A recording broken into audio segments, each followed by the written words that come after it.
How's it feel right now? You seem to be in a rather good spirit, still smiling. Well, I mean, with the time I had to get ready for this fight, I mean, I did what I could, you know? Like, I said I was going to come to this cage and give it what I had, and obviously there were little things I would have loved to tweak. I mean, I would have loved to win. That was obviously the goal, but I brought what I had tonight, and I brought what I had with the notice that I had, and I hope I have the blessing of being able to come back and seeing how it goes with an 8-week fight camp. You know, I know that, you know, there was so much more that I could have worked on with 8 weeks, so I'd like that opportunity.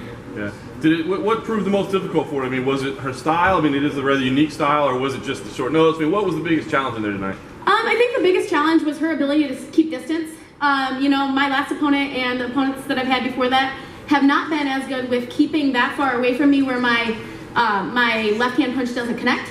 So that was something that kind of frustrated me. I wasn't expecting it. So that's something that I definitely need to work on.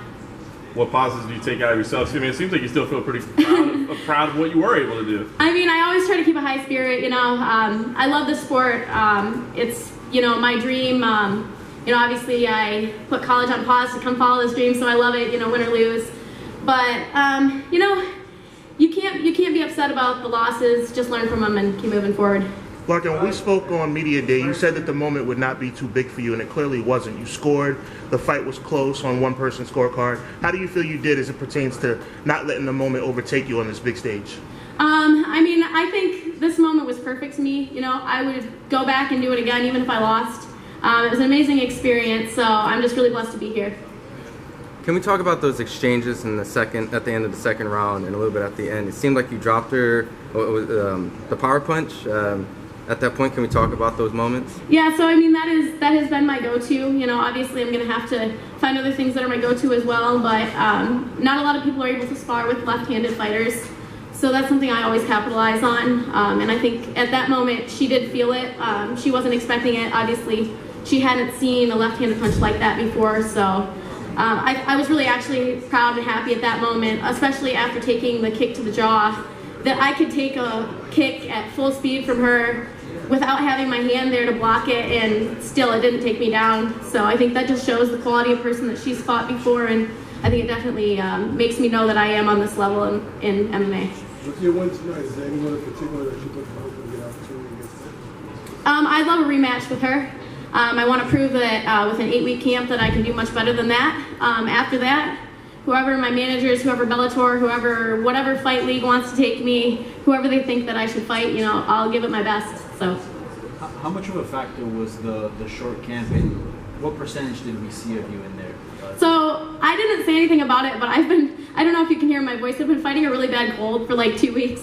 So there's that. Obviously you can't never make excuses. You still come here, you still perform to your best ability, but it would have been nice to be able to put the work in with specifically honing my skills that I wanted to use in this particular fight. My cardio was good, my weight cut was good, but I mean, that's not everything. You always have to get ready for an opponent, so. I know you suffered a defeat, but in a way, I mean, you got a lot of media attention, and a lot more fans know you now. Do you take anything positive from this whole experience?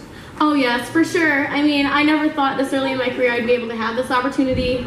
And, you know, this is my dream job, I guess. So I'm just so blessed to be here, and it's only uphill from here, so.